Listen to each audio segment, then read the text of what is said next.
So we will go to last question for today, and that's Gabriela Sotomayor from a Mexican news agency. Gabriela, if you can hear us, please go ahead. Sí, muchísimas gracias. Yes, thank you very much for taking my question. I'm going to ask in Spanish.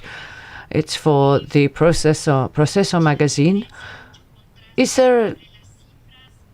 There's a great deal of contrast between the figures that are being presented by the United States with more than 1 million cases and the figures that we're seeing in almost all Latin America, for example, in Mexico, where up until now we've had some 26,000 cases.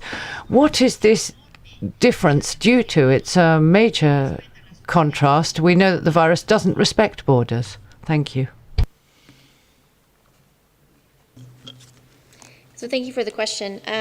Yes, there is, you know, as the Director General said in his speech today, if you look at a region or you look at the overall numbers, it doesn't give you the true dynamic nature of this virus in terms of its ability to transmit.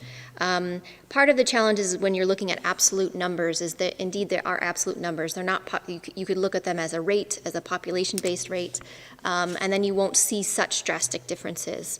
Part of it has to do with testing strategy. I'm not familiar with Mexico's testing strategy to be able to comment exactly on how it is the same or differs from other countries. But the numbers of countries that come from cases have to do with the epidemiology and how well it transmits, how hard countries are looking and are able to test. But we really should be comparing rates as opposed to absolute numbers. And if we look at the rates, and I'm looking at a map, I don't have the rates calculated in front of me, it doesn't look as different as these absolute numbers with more than 1 million cases in one country and 26,000 cases in another. Thank you very much, Mr. Van Kerkhove.